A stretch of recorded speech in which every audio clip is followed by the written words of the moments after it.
I have a personal interest in the reduction of fossil fuel use, because I think it's something we have to do as a global economy. It's going really, really slowly. And you have to build up consumption of renewables. And you have to build the renewables. And you're going to have overlap. You're going to have two different markets, a market for renewable energy and a market for what we call legacy markets of fossil fuels. Coal is declining in many countries, but not outside the OECD as much at all.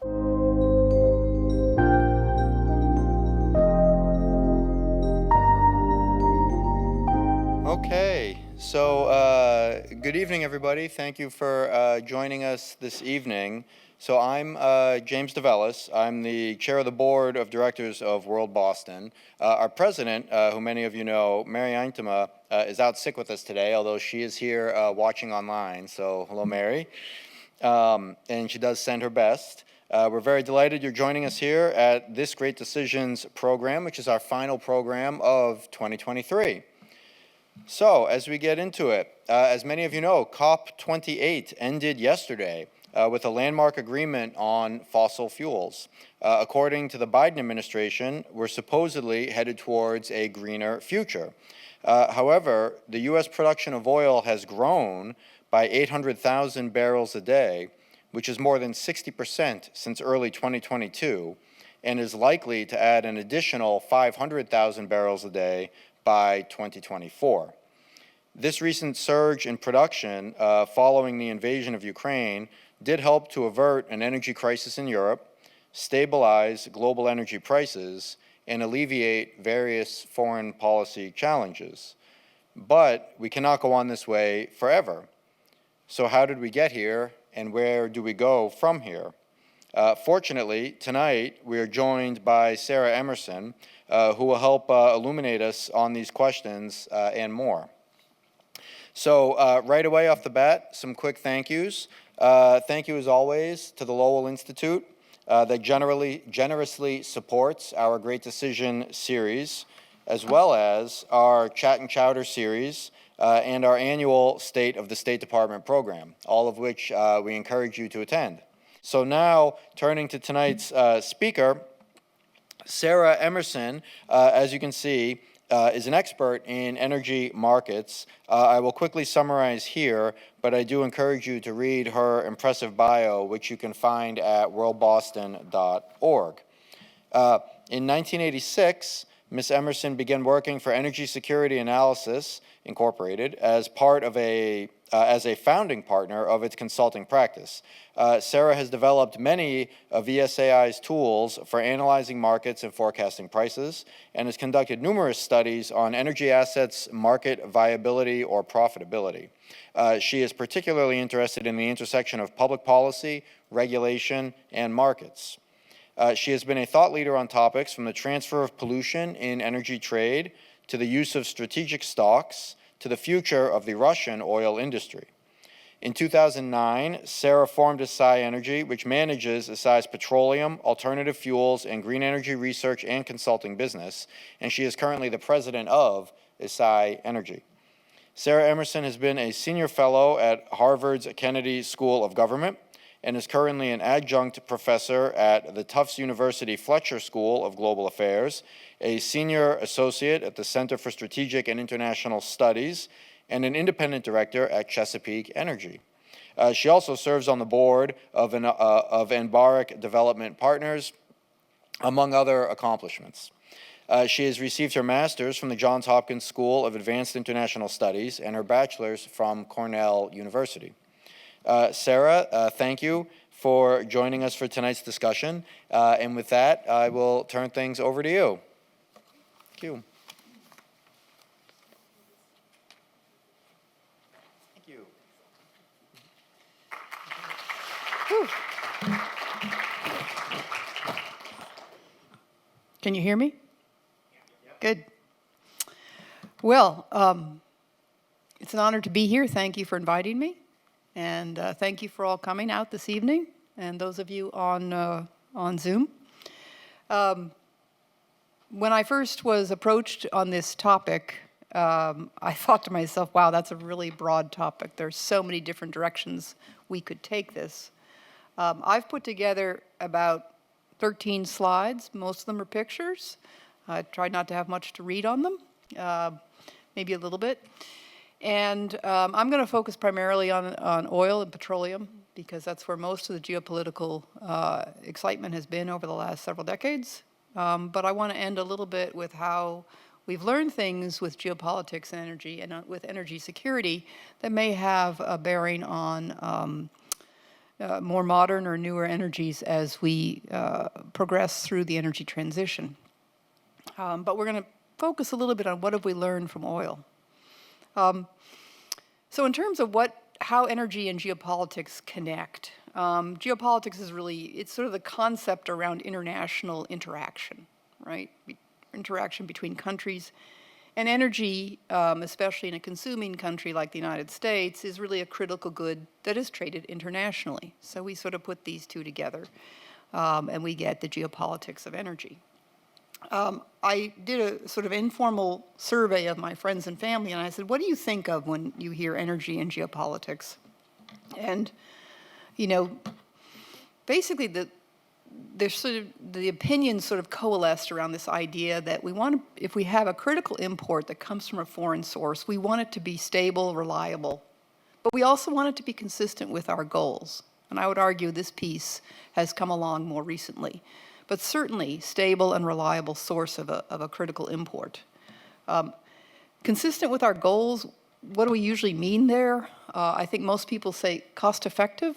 If we're going to import something, I hope it's at a good price. Responsibly sourced, so perhaps in the case of oil, maybe environmentally less hazardous, or even if in case of other energy goods, sustainable. And then also, I think the third one, which comes up more frequently, more recently, is this a good that is being developed in a humanitarian way? And so that seems to be where people have come around to thinking about what is it about geopolitics and energy. And I think to start sort of digging into that a little bit, especially using petroleum as an example, I thought it might be useful to go back and look at the 1973 oil crisis. Coincidentally, 2023 is the 50-year anniversary of the 1973 oil crisis. And I've got two iconic images here. The one on the left, of course, is the gas lines. Some of you may recall that. Some of you may be too young to remember that. But basically in 1973, there was gasoline rationing as a result of the Arab oil embargo. And we had long, long lines of cars. The image on the right, however, is from 2022. And it's I think it's a person in the UK protesting against high energy prices as a result of the Russian invasion of Ukraine and economic sanctions imposed on Russia. And also on Russia also cutting off natural gas supply to Europe. So there was a problem with both oil supply and natural gas supply.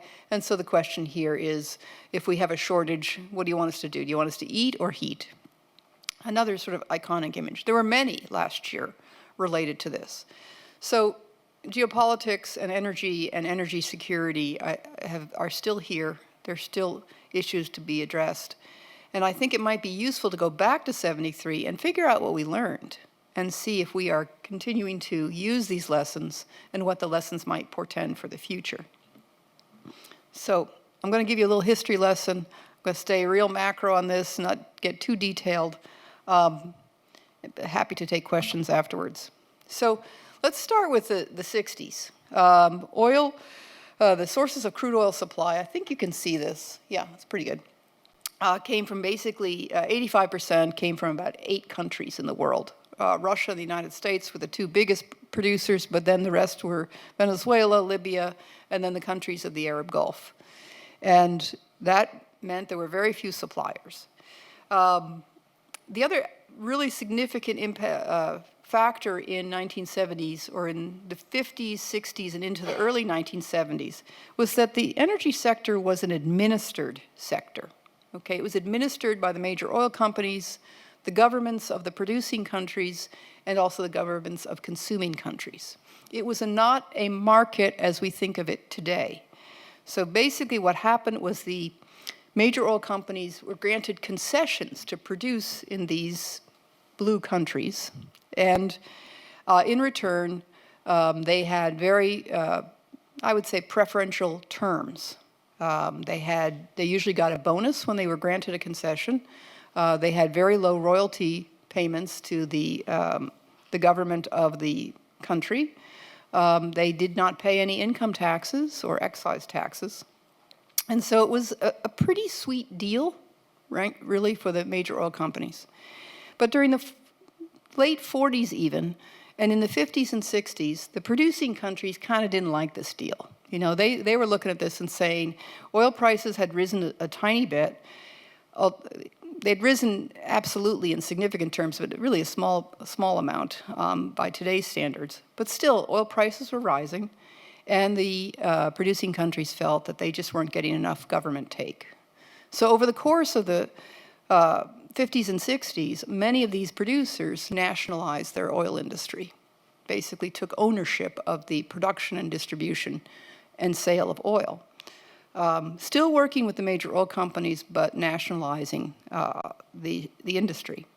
In addition, they looked for ways to increase their government take. So they increased their royalties. They imposed income taxes. In some cases, they imposed excise taxes. And so you have this 2-decade period where there was sort of this uneasy alliance between the major oil companies and the producing governments. But there was a third group that's important to keep in mind too, and that's the governments of the consuming countries. A country like the United States also administered the energy sector. The energy sector was not driven by market prices, it was driven by decisions made by the federal and state governments. So for example, several states had what we now refer to as allowables, but they rationed the production of oil in their state. And they did this because the oil producers basically said, look, if the price of oil gets too low, then we won't have the dollars to invest to grow our production.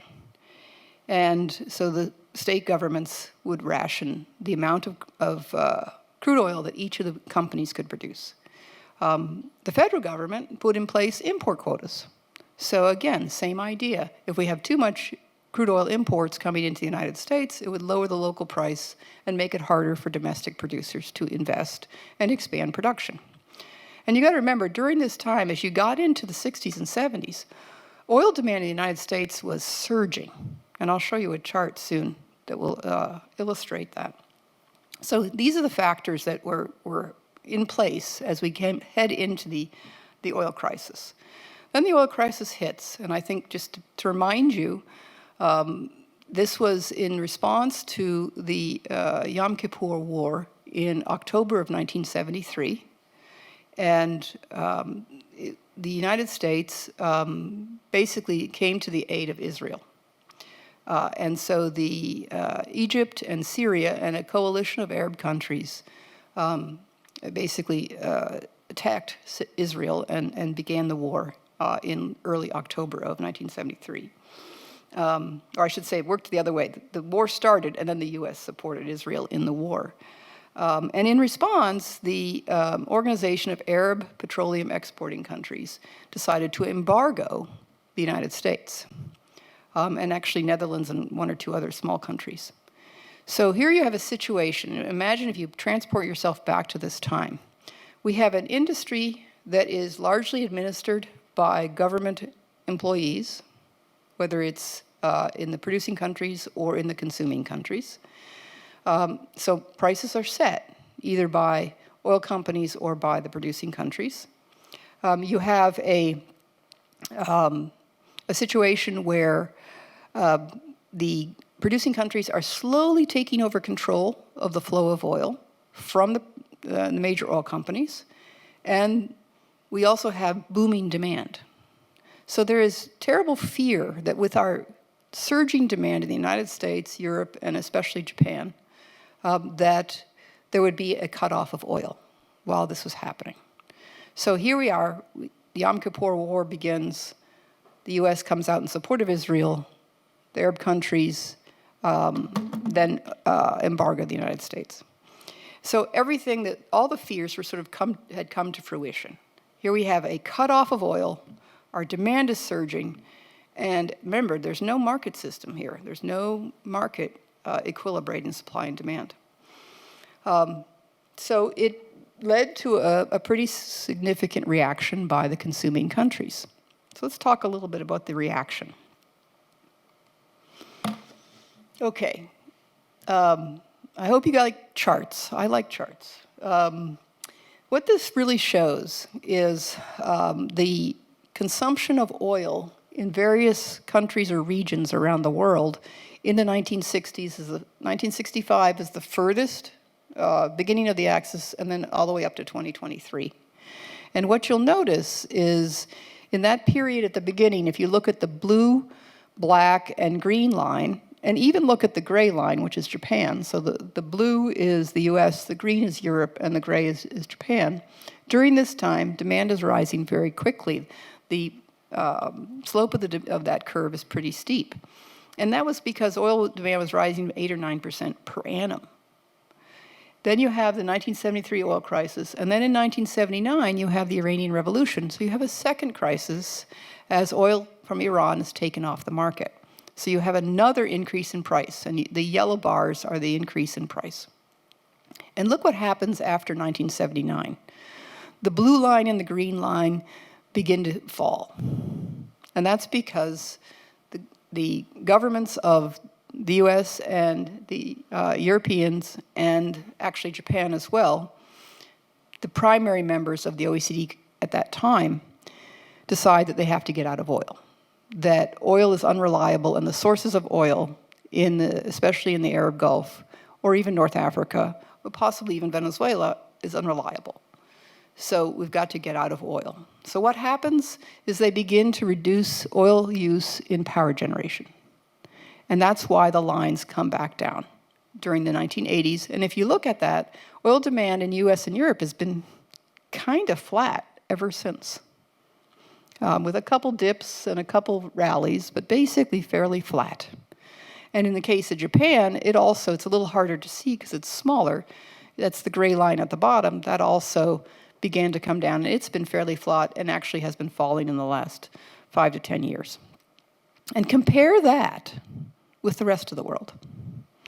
So outside the OECD, if you look at the red line, that's China. China's growth in oil demand and energy demand really didn't sort of ramp up until the 1990s. And then the black line is the rest of the world. So you can see that the rest of the world never responded to the oil crisis because, frankly, their demand was not significant on a country-by-country basis. And so each of these countries, remember, the black line represents many, many, many countries. If you add them together, they're still growing pretty substantially. And so I think what's important here is in response to this crisis, the countries of the OECD came up with solutions, or what they call emergency management decisions. So one of them was to restrain demand. One of them was to build strategic stocks, like the SPR, which we used last year. And one of them was to put in place an oil sharing system. And they were so capable of coming together to collaborate on this that they actually did this through treaty. We don't sign a whole lot of treaties anymore. But there was quite a bit of urgency to solve this problem of unreliable supply. And I just want to take a couple minutes here to just show you a couple other similar charts, just so you understand where we are with energy as we talk a little further about geopolitics. So just to see, the same chart is on the right, the global oil demand, the right upper corner. But I also wanted to show you coal demand. And you can see in the United States and Japan and, in the United States and Europe, our coal use is finally beginning to fall. Now we're talking, that's largely due to the energy transition and the effort to reduce coal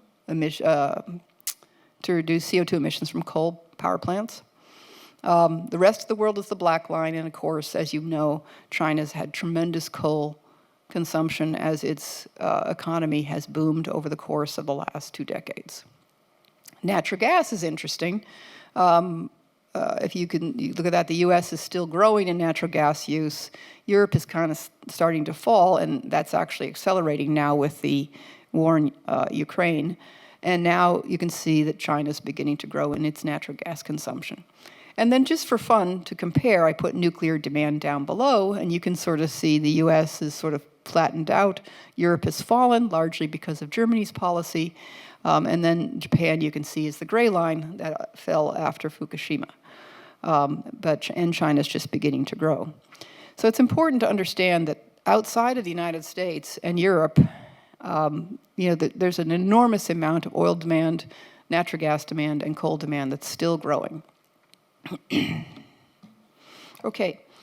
So let's get back to our oil crisis discussion. So this is today now, and that's about 85% of crude oil production now comes from many, many countries. These are just the top ones, the largest ones, but we probably have oil production in maybe 60 countries now around the world. And so one of the things that happened after the oil crisis, and this is probably the most important thing that happened, is we went from an administered pricing to market pricing. So instead of the major oil companies or producing countries setting prices, by the mid-'80s, we had very robust spot trade, which means that buyers and sellers set a price and they buy and sell in a market environment. And they use the price mechanism to dictate where oil flows to and how much is produced and how much is consumed. So it's a big, big change.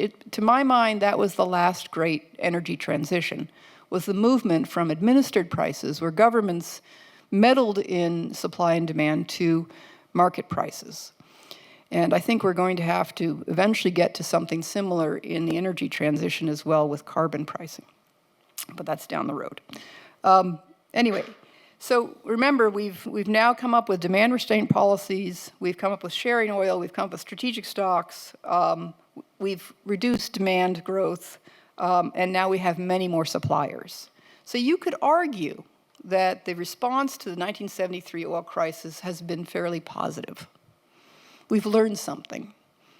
We've gotten better at managing our crises. So I'm getting a sign here for the number of minutes, so I'm going to speed up a little bit, show you a couple things. I just included the next chart just because it's kind of fun, just so you understand just again how big these industries are. This is a snapshot from maybe 2 days ago of tanker tracking, and the red little marks are tankers that could be carrying oil, refined product, liquefied natural gas, or chemicals, and the green are cargoes. So it'd be like a container ship. Obviously, what's not included here are cruise ships and private ships and military vessels and fishing boats, things like that. But just to give you an idea, that's just a snapshot. That's what's happening every single day, every single moment. And that's when we talk about geopolitics, we're talking about protecting that trade. Okay, I'm going to take a little bit of time to just shift gears a little bit, because I think this is maybe of interest, is economic sanctions. In addition to responding to a crisis and learning how to manage emergencies and having an energy market and energy pricing, a market pricing emerge, the other thing that's happened over time with geopolitics is the imposition of economic sanctions as a response to something geopolitical, a geopolitical event that is found to be hazardous to countries with power like the United States. So I just have 3 slides here. Iran is under heavy economic sanctions due to sanctions that are designed to diminish their nuclear weapons capabilities and punish Iran for support or for sponsoring terrorism. And as you can see, what's happened is Iran still exports, even though Iran has been sanctioned for exporting, and they're still exporting significant volume to China, and then some little odds and ends in other parts of the world. Similar picture, economic sanctions on Russia, and Russia is exporting now, these are September data, they're exporting most of their exports to China and India, and a little bit to Turkey, and a tiny bit to Bulgaria. Same thing, economic sanctions as a response to the invasion of Ukraine. And then, of course, Venezuela. We've had economic sanctions on Venezuela, largely on the Maduro regime for repression, criminal activities, corruption. They actually started before that under Chavez, and then President Trump expanded them substantially. But right now, the volume of exports right now is going 145,000 barrels a day are going to the United States, and the rest is going to China. And we can talk about the loosening of sanctions if you like. Okay, I'm going to finish with one last point. Now that we've talked a lot about oil, we've talked about the lessons learned from 1973, we've talked about the importance of oil markets in directing supply and demand. We've talked about a little bit about economic sanctions being imposed on what the US government would call bad actors. What does this mean for the energy transition? And I'm going to give you one example. It's probably an example you might have thought of already, and that is critical minerals for batteries. So this table is sort of just a little cheat sheet on the battery chemistry that are being used in vehicles at the moment. And as you can see, batteries of lithium, nickel, manganese, cobalt batteries, what's called an NMC battery, is currently about 60% of the global market in vehicles. The difficulty with that, and I'm just going to talk about cobalt, is part of the battery chemistry because cobalt has a pretty heavy energy density, and so that helps the battery give a vehicle range. As I say here, there are trade-offs between the cost of making a battery, of using these minerals, the energy density of the mineral and how that impacts range, and then, of course, mineral sourcing concerns. And cobalt is a concerning source of minerals. Lithium iron phosphate is the second largest battery chemistry globally, and does not have cobalt in it, or nickel, or manganese. It does have phosphate, which is also used in agriculture, so there's sort of could be a little bit of competition for supply there. And then the last two, nickel, cobalt, aluminum oxide, and sodium ion, still very small, although the sodium ion batteries seem to be growing pretty quickly in China. So the question then is, if we're going to be making lithium batteries with lithium and cobalt, we can talk a lot about lithium and where that comes from, but I'm going to just finish here with where cobalt comes from. I think you all probably have heard this or know this, that most of the production of cobalt is in the Democratic Republic of Congo. And it's a country that has artisanal mining that uses child labor and essentially unpaid labor, and the conditions are terrible. It violates many of our humanitarian requirements for sourcing goods. So what do you do about this? And this is where I think you've all followed the IRA and President Biden's desire to have more of the supply chain for batteries moved to the United States.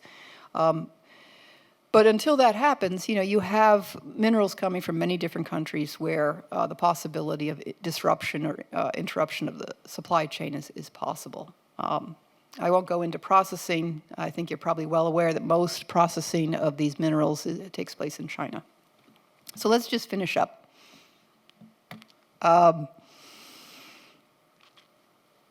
Just some thoughts to take away. Since the two oil crises of the 70s, the OECD countries have reduced their reliance on oil. And so we're not as vulnerable as we were. However, oil is priced in a global market, so if there is a disruption, the impact of those prices can hit our market. So last year, we spent a lot of time. The invasion of the economic sanctions on Russia led to the banning of Russian oil imports into the US and Europe, and as a result, oil prices went up. This was far more difficult for the Europeans than it was for the United States, but we were not immune to those higher oil prices. In countries outside the OECD who have not really been through the emergency management response that we have, oil demand is still growing at a pretty hefty rate, and so are other fossil fuels. And geopolitics are going to affect things other than oil. Pretty much any energy or energy input that's traded between countries where there may be unstable government. What can we do for energy security? We can continue to develop and maintain emergency response measures. We can diversify our sources, buy lithium from as many countries as we can, and as well as develop it internally or domestically. We have to have good energy infrastructure, and then we need markets. We need to price these things in markets so that volumes flow to the right locations. And then finally, I think the item that's not here is data. We need to have transparent data so that we can make decisions in a collective manner.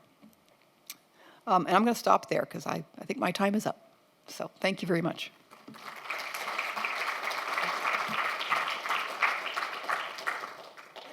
Should I sit down again? No, stay up. Okay. Am I on?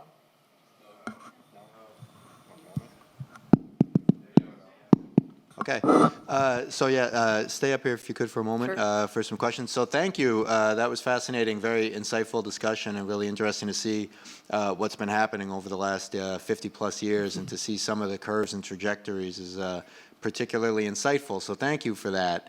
As we turn it over to questions, we've got some microphones here. If there are any questions, please just raise your hand. We'll come to you, ask your questions. And as been pointed out at these events previously, so questions here at WorldBoston are succinct and end with a question mark. But please, right ahead. Down in front. I have a big mouth. I don't need this. Thank you very much for your talk. Quick question. The United States, the Secretary Ernie Moniz spoke before the Boston Committee on Foreign Relations about 10 years ago, and he told us that at that point the United States wasn't quite exporting, so maybe more than 10 years, but it could. With the United States becoming an exporter of oil, we are now, do you see how that, would you comment on how that affected the world markets? And just to let you know, I used to be an international trader a lot of the 80s. Sanctions don't work. It's total nonsense. You show up at Rotterdam with the oil. The only question they're going to ask is how much do you have and where can we sell it to? What's the price? Yeah. Yeah, what's the price? Yeah. Well, no, they set the price. They'll tell you here's the price today. So. All right. In the case of oil, our imports peaked in 2005. Our net imports peaked in 2005, and since then, our net exports are at the highest they've ever been.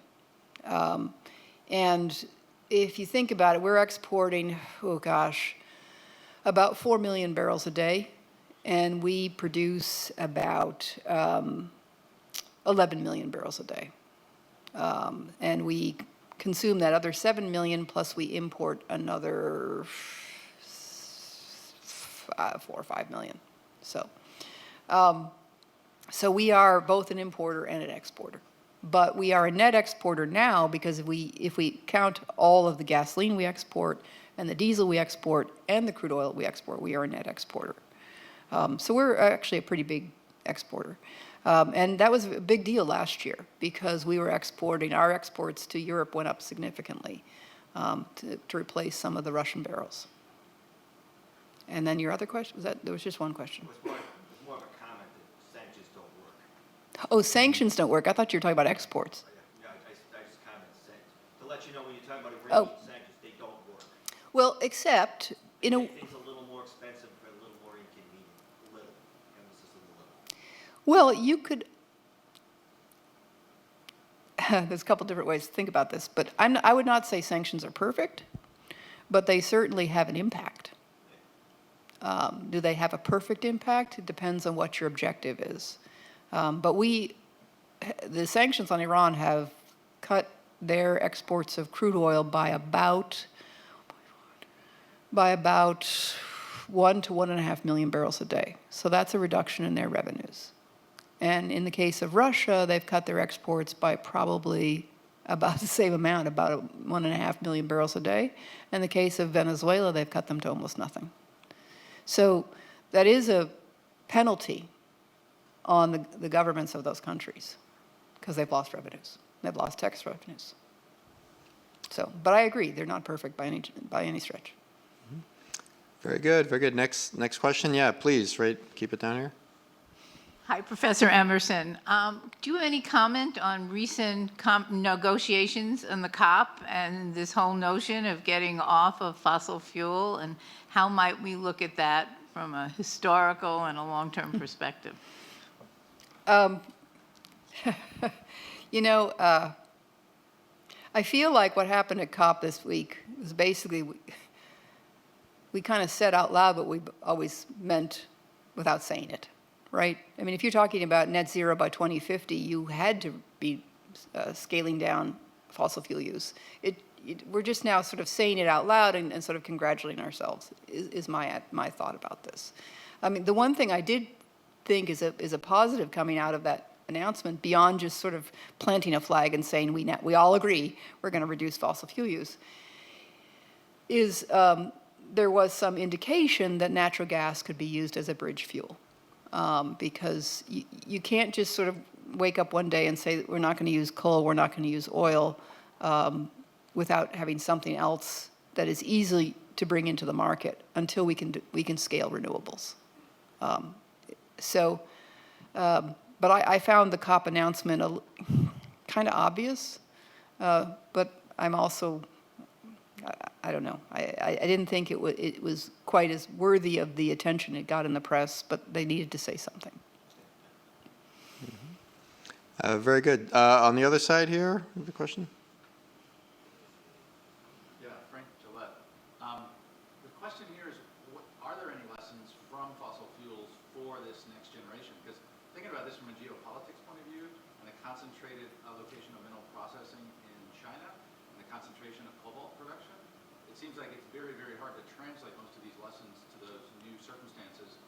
And also the time scales needed to deal with these transitions seem very different than responding to the oil crisis of 1973, where there were shorter term effects you could have.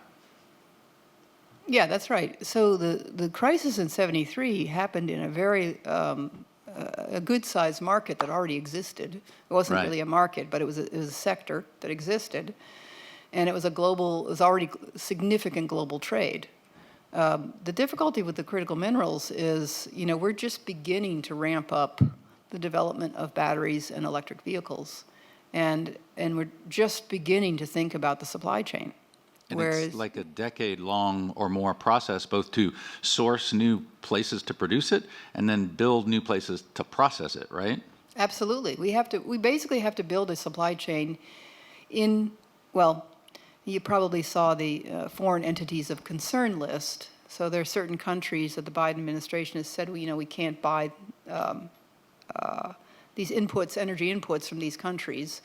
And it's a small list. Russia and China are on it. I'm sure Iran is on it. So we have to develop the supply chain either internally within our own borders or with ally countries or friendly countries, friendly, stable countries. So, maybe we get more, cobalt from Indonesia and more lithium from Chile. I don't think we can build an entire industry inside our borders. So we have to find other ways to do this. And I fully agree with you. We are going to have, if we don't have, to the degree we don't have our own supply chain inside the borders of this country, we are going to have things like strategic stocks, or we're going to have emergency measures. We're going to have to think this through as we build out that supply chain, which just doesn't exist without the influence of China at the moment and some of these other locations. Very good. And actually, maybe I could ask a quick one? Sure. When do you think Chinese coal will peak? It's obvious it was increasing significantly. And then also, what do you see in terms of the downward curves, in the direction of zero for fossil fuels related to the transition away from them? Is it going to be gradual? Is it going to be an emergency brake style? Who's going to do well here in terms of dropping quicker? Who's going to be kind of a laggard?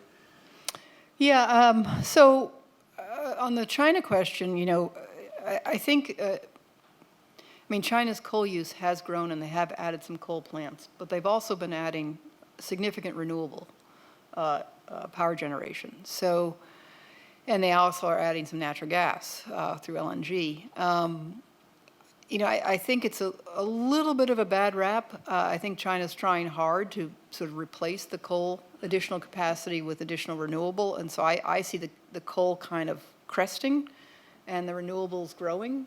But when you have an economy that is that dependent on coal, it will take time for it to allow that to start falling. But I do think if you look at any of their 5-year plans, that is part of the plan, is to reduce the coal use and to increase renewables. So, if you take them at their word, I think that there's no reason for them not to do this. This is an industry. How did someone put it to me? This is they see the energy transition as their industrial policy. They want to build out, whether it's processing critical minerals or it's building renewable energy for power generation. They're on the path to do that. So I think that I would suspect the coal use will start cresting, especially now that the economy is growing much slower than it was in China. And then your other question was? Other countries, how rapidly they're going to drop towards zero. Will some go faster than others? Emergency brake versus a gentle decline? I have a personal interest in the reduction of fossil fuel use, because I think it's something we have to do as a global economy. It's going really, really slowly. And you have to build up consumption of renewables, and you have to build the renewables, and you're going to have overlap. You're going to have two different markets, a market for renewable energy and a market for what we call legacy markets of fossil fuels. Coal is declining in many countries, but not outside the OECD as much at all. Oil is going to decline. I do believe that oil demand will plateau. I'll just tell you a little anecdote. I was at OPEC 2 weeks ago, and OPEC is assuming that their long-term projection to 2050 is constant growth at a very low rate in oil demand. They don't have it plateauing, cresting, or declining. The International Energy Agency has it really, it's peaking before 2030 and then falling fairly significantly. And these are just two very different views. And I suspect the reality is somewhere in between the two. But it's really hard to stop this demand unless you can develop other sources of energy and you can get consumers to want to buy other sources of energy. You get outside of Massachusetts and New York, and you talk to people in the rest of the country, maybe not California, and it's not a topic of discussion the way it is here. And you just don't have, and we model the vehicle fleets, and the penetration of electric vehicles outside of California is just incredibly slow. So it's going to take a while. Mm-hmm. Interesting. Thank you. Are we, we actually have a couple questions from Zoom. Zoom. Oh, Yes, sure. of course. Some of the Zoom questions. Yes, so I am reading a question from Zoom from Vadim Atnachev. In the case of conflict between U.S. and China, is it possible to block the Strait of Malacca to cut the crude oil supply for China?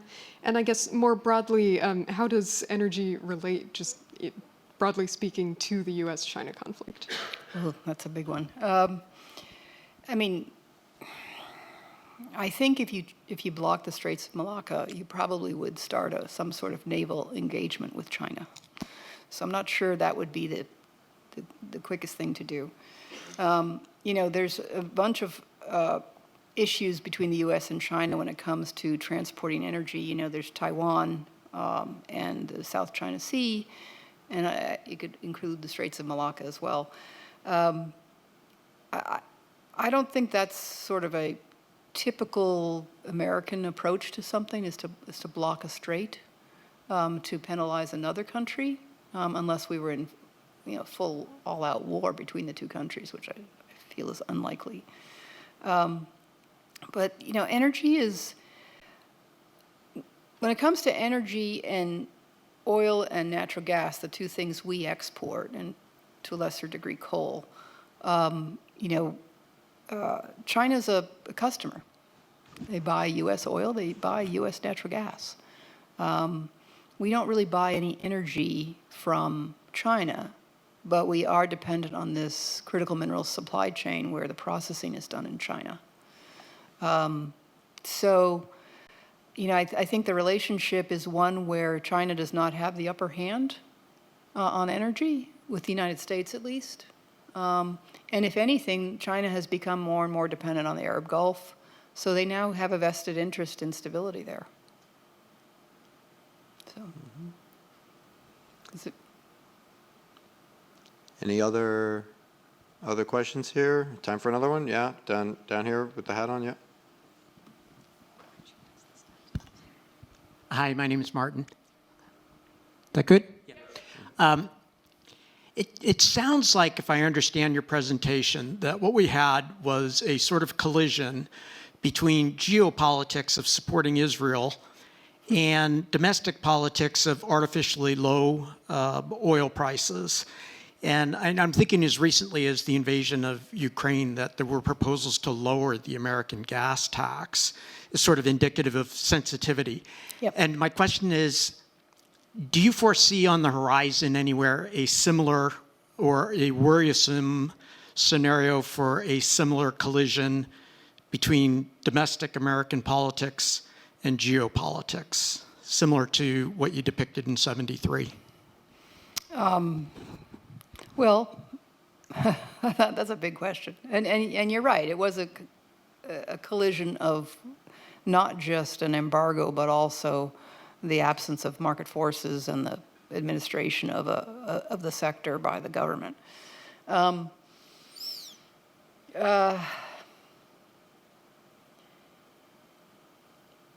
think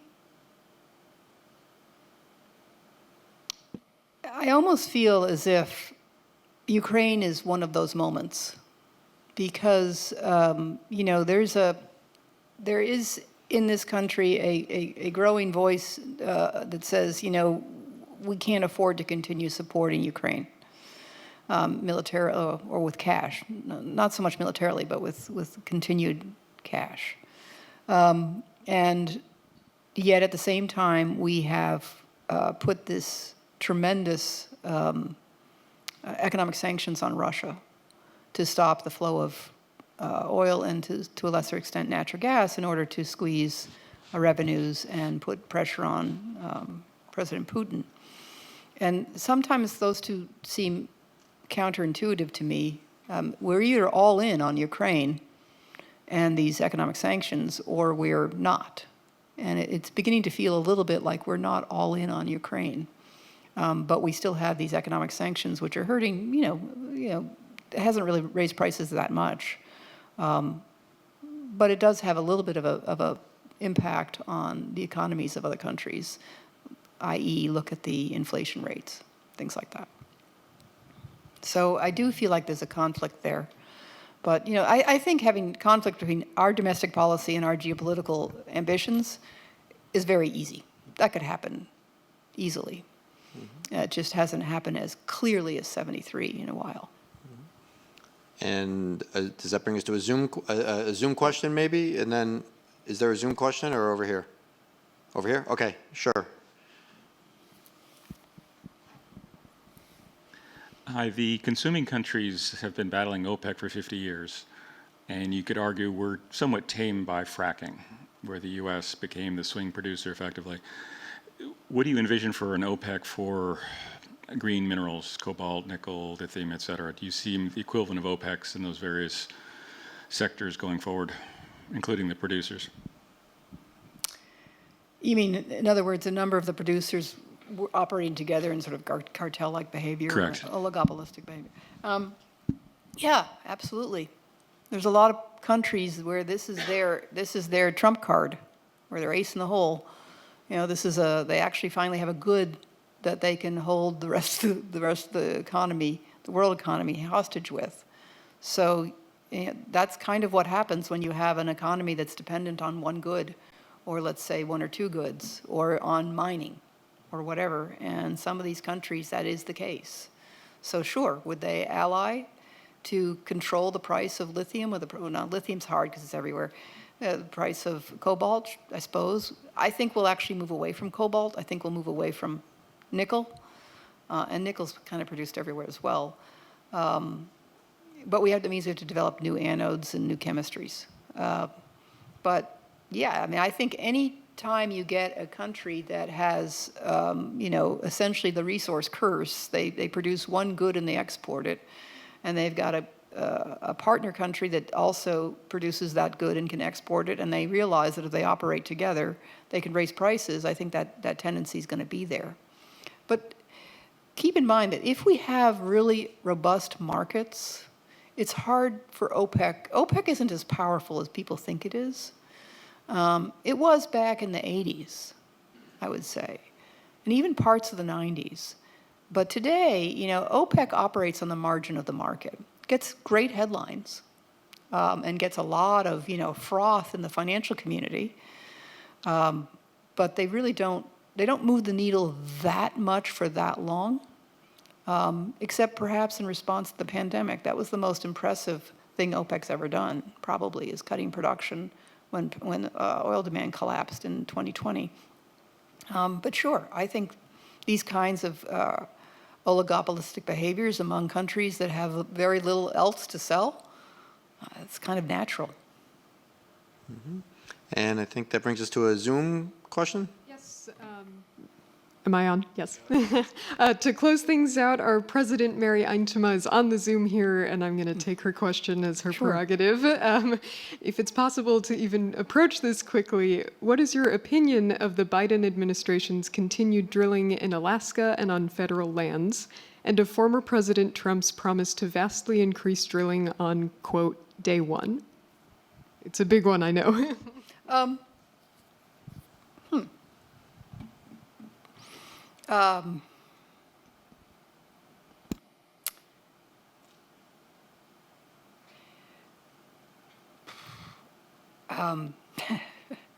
In Alaska and federal lands, I don't think we need to drill on federal lands, but we drill a lot on federal lands already. So I guess I would say we don't need to open up any other federal lands.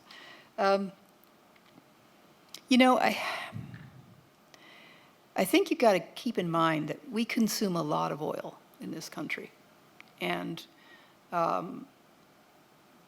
it was the Department of Energy that helped fund the development of fracking, the technological development, because we wanted to increase our ability to produce oil. And along the way, we increased our ability to produce natural gas. So we are a major producer of oil and natural gas right now. And I think, you have to decide how much of this do you want to consume. And I would get at it from the consumption side. If we're willing to have higher electricity prices and bring in and build offshore wind farms, which is really hard to do, or build out more renewable but still have natural gas as a backup for reliability, I think there are certain things we can do to increase our renewable footprint, but it's going to be costly, and it's taking a lot of time. So in the meantime, we're producing oil and gas. What I would really like to see is, instead of sort of saying, this is right and this is wrong, produce here but don't produce there, what I'd like to see is, I'd like to see the whole 2050 target of net zero just kind of ignored. And I would like us to sort of say, this is what we're going to achieve by 2025, and let's focus on that. Then we're going to achieve this by 2030, and this is what we're going to achieve by 2035. But we get so caught up in the home run and getting across the end zone, across the scoring a touchdown on the whole thing, that we're not thinking about how to get there. And sure, I think we can get to a point where we can be producing a lot less oil. I think that requires coming up with some other way of transportation, public transportation, electric vehicles. But if you do electric vehicles, we got to produce a lot more renewable energy. California uses a lot of electric vehicles, but keep in mind, 49% of their electricity is made from fossil fuels. And so if we're going to go down that road, we got to go down that road on several different fronts. We've got to look at how we're making renewables. We have to look at how we're consuming, how we're incentivizing vehicles. Tesla has 3 different kinds of cars. BYD, the largest automaker in the world, a Chinese company, has 30 different kinds of cars. So it's got the one for the person who just needs to commute to work, the one that has to drive longer distances, the one that needs to carry their equipment with them versus the one that doesn't. I mean, we have to sort of decide, what do we want to do in the next 5 years, and then put in place the structure to get there. Instead of sort of having these grand visions of 2050 that are just, they're far away. And I think if we could create more of a stair-step approach, I think we can get to decisions about, let's no more federal lands, and then how do we reduce drilling on federal lands? And I don't think there's a whole lot of new drilling going on in federal lands, but that doesn't mean we don't have some already. So. Excellent, excellent. So, Sarah, thank you. That was a fascinating and insightful discussion from an industry expert and one of the nationally and worldwide renowned experts in the space. So thank you for giving us the time this evening. I think everybody here learned a couple of things and can go and tell a couple other people about the things they learned this evening and send forward the ripples of hope in that manner. So, Sarah, thank you very much. That was outstanding. And thank you, everybody. Thank you.